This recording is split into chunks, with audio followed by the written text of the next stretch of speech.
Congress government in Karnataka has claimed that as a counter to saffronization by the earlier BJP government, they have made changes to the textbooks and syllabus. Writings by popular writers have found its way back. Write-ups by Girish Karnad, Anantamurthy Rao, Akkamma Devi are now back in the textbooks. After they were removed by the BJP, they are well-respected figures over the decades. Topics on young Bengal movement in Periyar have also been added. But changes to syllabus on Tipu Sultan and Hyder Ali made by the BJP remains unchanged. Why? Is this to do with the high-octave emotions around these issues in an election season? And does that justify any position to retain the changes made by BJP to this? Remember, reversing saffronization in textbooks was one of the first big promises made by Siddaramaiah government after coming to power. But then, our scanner is not on just one government alone or just on Karnataka, but is on this political football that's been played with the textbooks that our children study.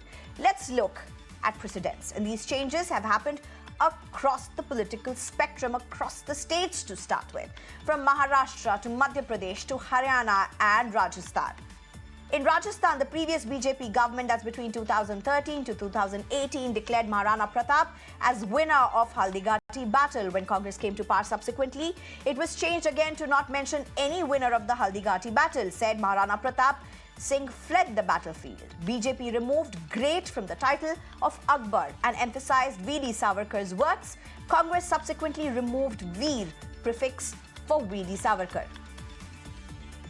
These are just some instances from the states. Then you have huge controversies around the centre and the NCERT textbooks.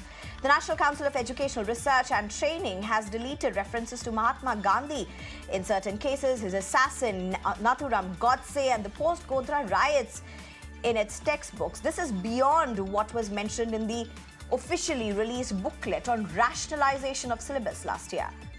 India versus Bharat Flutter, created as a panel, looked at changing the name India in textbooks to Bharat. References to Mughal Empire in several chapters removed. Rise of political movements, era of one-party dominance, Indian politics after independence removed. The UPA government, remember, was quick to remove cartoons that it's so offensive to Jawaharlal Nehru and B.R. Ambedkar. NCERT advisors Yogendra Yadav and Suhas Palshikar had resigned from their positions. Protests against medieval paintings in textbooks, citing Sharia concerns. Remember, the UPA government withdrew Meenakshi Jain's book claiming desaffronization. So I come back to my original question. Is it desaffronization of syllabus or rationalization of syllabus or textbooks dancing to the tunes of changing regimes? I'm being joined right now by Professor J S Rajput, former Director NCERT, Dr. Sudha Acharya, Chairperson National Progressive School Conference, Furqan Kamar, former Advisor, Education Planning Commission of India, and Tanveer Ijaz, Professor of Ramjas College, Delhi University. Thank you very much, all four of you, for joining me. First, Dr. Sudha Acharya, to you. I don't know where to start from with you, honestly. I don't know whether to start with what this means for students or to just start with what this means across the political spectrum. But Dr. Sudha, do you want to take us through, as somebody who has headed committees, as somebody who's looked into syllabus, as somebody who deals with students directly? How is this across governments and political powers? Yeah, in my view, education is never about content. Education is pedagogy. The educationists and us teachers, we are known as pedagogical leaders. The science of teaching, we are talking about child psychology, developmental psychology. We are talking about experiential learning, competency-based learning, and content in this digital era. There is universal accessibility to content. So in my view, history is always open to political interpretation. It has always happened. But sudden addition and deletion of chapters and content in the middle of the session leads to confusion, chaos, and misunderstanding among the students as well as among the teachers who are transacting this content in the classroom. So for me, content is never important. It is available to the child. So if we really do this addition and deletion, recently it has happened, rationalization of syllabus you spoke about. So we are giving our education on a platter to coaching center. If this rationalization is done without consultation of subject experts or practitioners or educationists, then there is a huge learning gap. Who is bridging this learning gap? So coaching centers, they promise to bridge this learning gap, which is never a reality. So what we are doing, we are diluting the quality of education. We are not talking about teacher education. We are not talking of establishing good quality class 8 child is not able to read class 2 books, class what to do All in right. future. There is Acharya, no you're role raising modeling. other pertinent In issues village, as well. there There is seems to be one some issue with your signal. We'll come back to you, Dr. Sudha.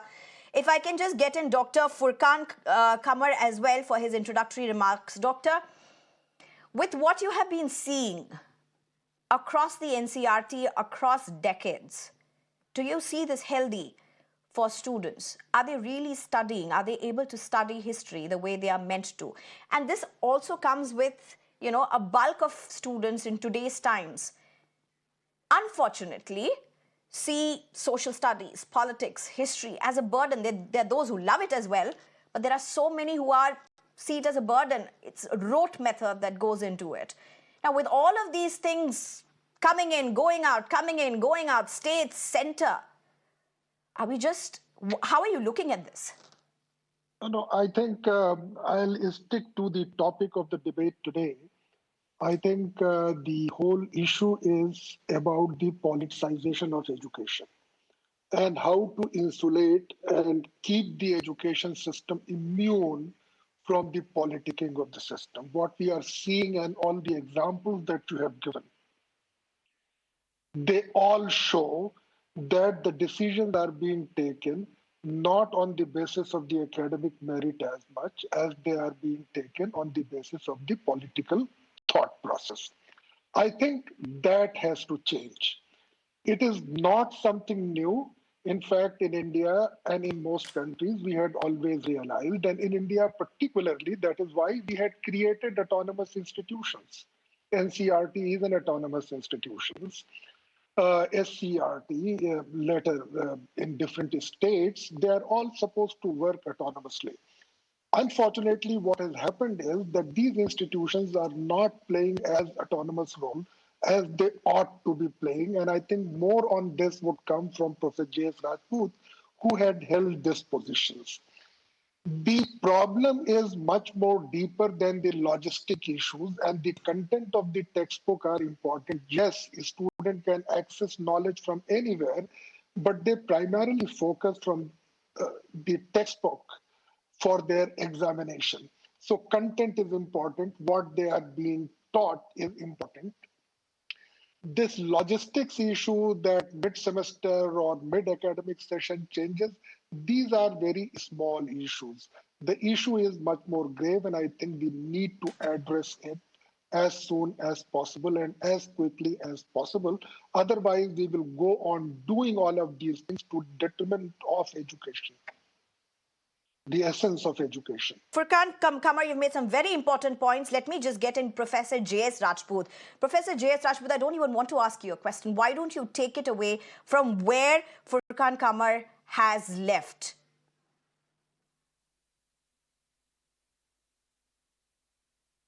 I perfectly agree with what he has said. But having gone through the process myself and having been accused of saffronizing education some 20 years ago, I know the process. First of all, let me mention that changes are bound to happen. Things are changing so fast all around. And education, the content of education, which remains important even today, it has to change. For example, take the history textbooks. When I was the director of NCERT, history textbooks have been there for over 3 decades. Now, during those 3 decades, there were a lot of new inventions, new excavations, new understanding, new researches, and it had to be brought into the textbooks. So I approached the authors that please see whatever has been suggested and revise your books. Beg your pardon? But the revisions that are happening, do you see them happen in the light, in the scientific temper of what you're mentioning? Is that how you see the revisions that are happening, right from Mughal references to Akbar, to Mahatma Gandhi, or even, as I mentioned, even in the earlier governments where it was about references to Nehru, cartoons with references to Nehru, Ambedkar being pulled out. I mean, do you see the scientific temperament that you're talking? You're talking about changes based on research, sure. But changes that are happening are being filtered down to students. Do you see that happen? I am not sitting here to discuss the specific changes because I have not seen the textbook. You have to listen to me what I want to say in this debate. My point is, Sure, changes are necessary. They will happen. But how they happen, that is to be decided by the people. That is to be decided by the governments. And it is implicit on the part of the governments to ensure that their own ideologies do not dominate the process of revising textbooks. Now, there are limits to human objectivity. I have seen it. It happens. But it depends upon the academics who prepare textbooks, who guide writing of textbooks, how strong they are, how committed they are to the welfare of the child for the generations ahead. And if these people continue to revise things as the government change, the blame must go to them also. India needs academics who can think beyond the ideological considerations or ideological constraints. That part is missing. And we also expect our politicians of all hues that they should not indulge in this game. There are so many other things for them to do in their own pursuit, but please leave education to educationists. Let them see what is to be taught, how is to be taught, and who should be teaching. That is what Furqan Kamar said is the most important point. All right, let me just get in, sir. Tanveer Ejaz for his introductory remarks. Allow me to interject.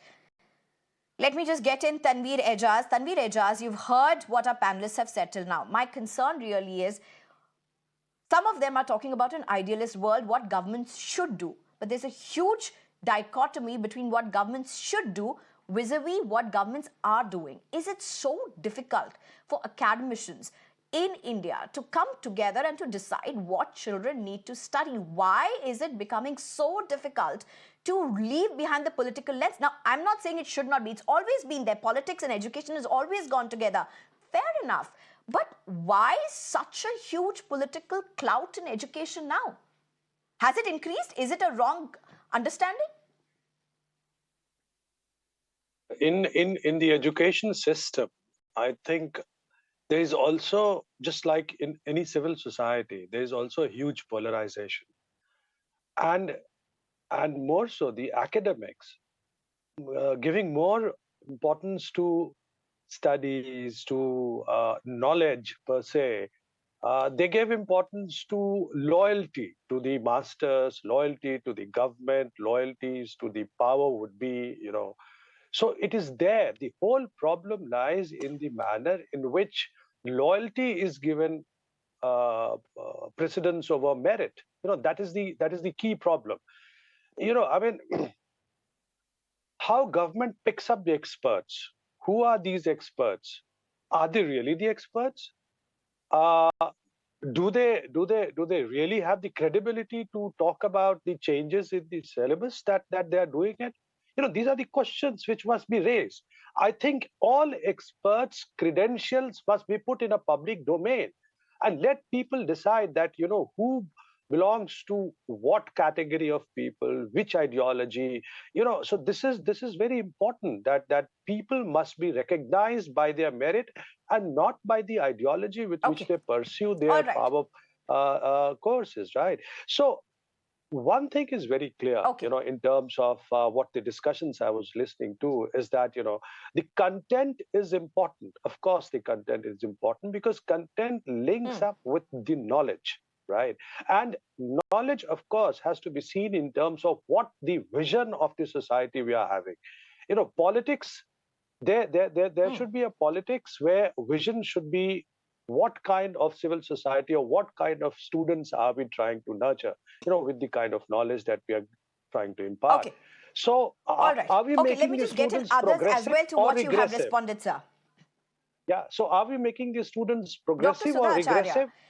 That's the question. Okay. Dr. Sudha Acharya, are we making the students progressive or regressive? I mean, we are not even able to decide what should be in our syllabus. We are not even able to decide how Gujarat riots should be referred to. We are not even able to decide on the role of Mahatma Gandhi. We are not even able to decide on why Tipu Sultan or Hyder Ali must get or must not get references.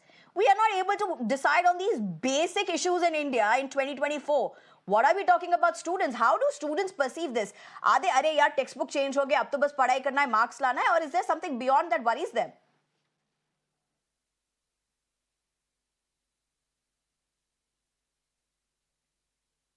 I agree with all the panelists when they are saying that content is very important. And as per Professor Rajput, content has to be refreshed as we progress, as we move. But if refreshed as per new discoveries or inventions, as for his ideas, it is okay. But with every government, when the history books are changing, the perspectives are changing, this is creating more confusion. We are talking about Finland education. With every change of government, the curriculum, the philosophy, the vision doesn't change there. There is a consistency there. So why it is happening in India? Because educationists are not at the helm of affairs. As I'm saying, the syllabus reduction or addition, the expert committee views are also not taken. Later on, they are complaining that we were not consulted. So when in physics and chemistry, as a practitioner, what is our opinion? The syllabus is reduced, but the question paper is not aligned with the reduced syllabus, neither the entrance exams nor CUET exams. So who will bridge this learning gap? So there is a lot of learning gap in the school with the utter chaos and confusion with this addition and deletion of syllabus and content, which is so important. Everybody is agreeing. That's why we educationists are managing at our end to give all the information, the right kind of knowledge, fact, understanding, concept, clarity to our children so that they face the challenges with confidence. Furkan Kamar, if I can just come in, you know, at least for a lay person who would be watching, as viewers, as parents, as people who are going to be studying these textbooks, as ordinary citizens, when you look at it, there's this committee which has been set up, there's this expert panel which has been set up. The expert panel supposedly has all the qualifications that they are meant to there's not a B.Ed person who's heading a panel. There are people who are in their own might, you know, in their own merit, they have the repute. But where are we failing? What needs to change? Can you give us, if there's anybody watching you from the government, from outside, what needs to change? If there are 3 points that you want to tell us, how can this be stopped in India? Because whether it be saffronization, desaffronization, or rationalization, this is now becoming beyond the scope of what really can be termed or defined as academics.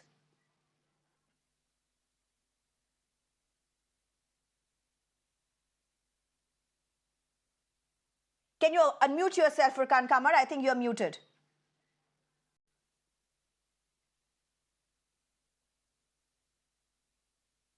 Yes, please, go ahead. I think we have some issue Can't hear. We have some... All right, Furkan Kamar, go ahead. I think you're back.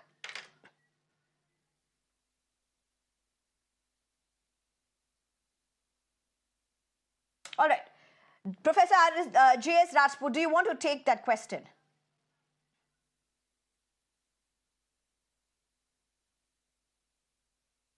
Professor J S Rajput, if you can hear me. Yes, I can. But I couldn't hear the earlier part of yours. There was something wrong on your side. All right. Professor Rajput, I'm asking, where does one really draw the line? Because people who are apparently, for viewers, for lay persons, these are people of repute. These are people who have their degrees. They are not B.Eds or anybody. But what are the 3 steps that you would really look at today to be able to clog this problem, to be able to stop this rot that seems to be really impacting our education system, because this is beyond the definition of academics from any side?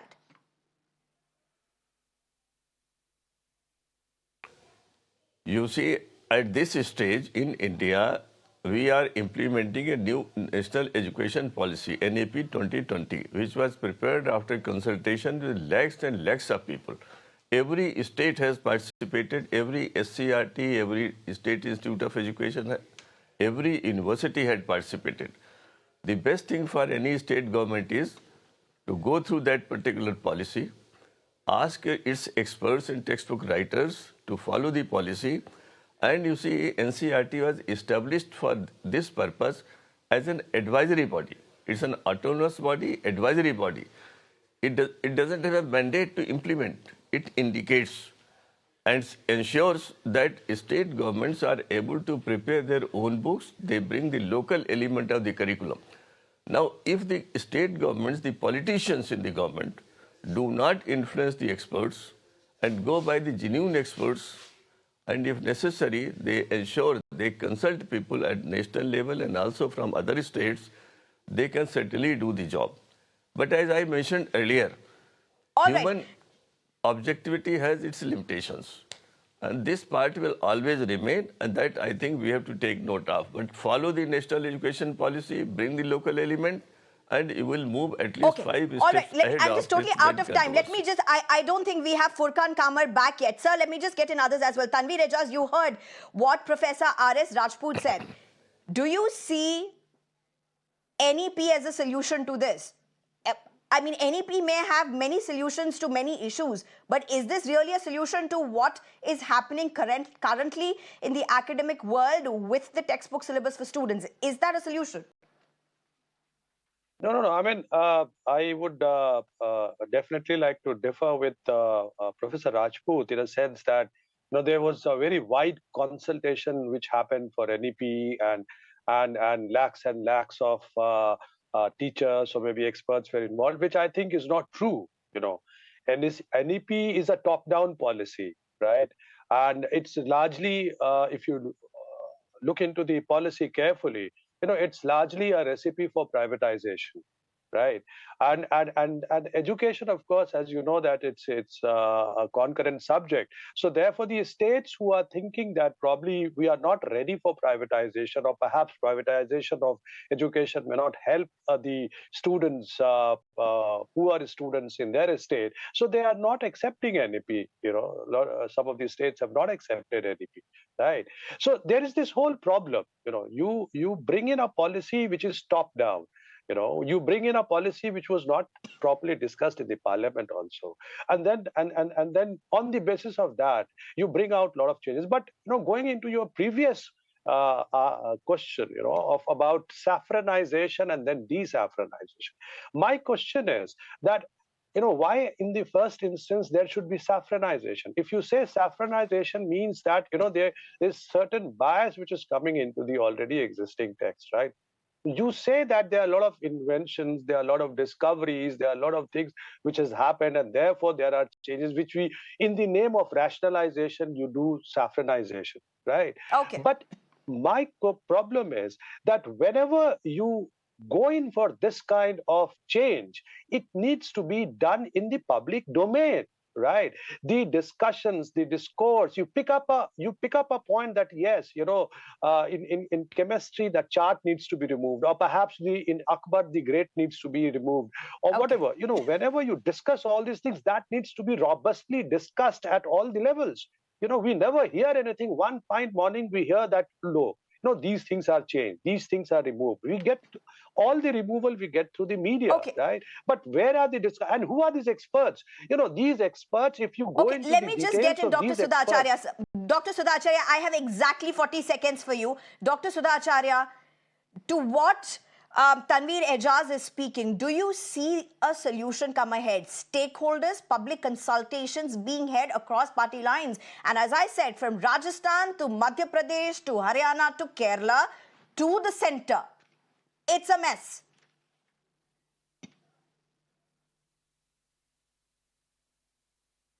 It's a complete mess. I agree with Professor Tanveer, because it's a concurrent subject. So every state is bringing in policy and implementing which is not in the national interest.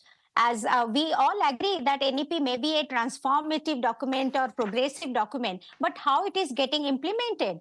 we talk about students' burden reduced, Right. reducing anxiety, and then we introduce another exam called CUET on the same syllabus, on the same textbook. So we don't know. Like you said, in Karnataka, three All right, exams are I'm introduced, afraid, ma'am, again we're reduced. totally out of time. I'm being told to wrap at this point. I cannot thank all four of you enough for joining us, bringing in your perspectives. The unfortunate reality at this point really remains there doesn't seem a stop to all of this politicization, including saffronization and the counter emerging in states because of just the manner this entire body and framework and academics is designed. Thank you very much for joining us. Thank you.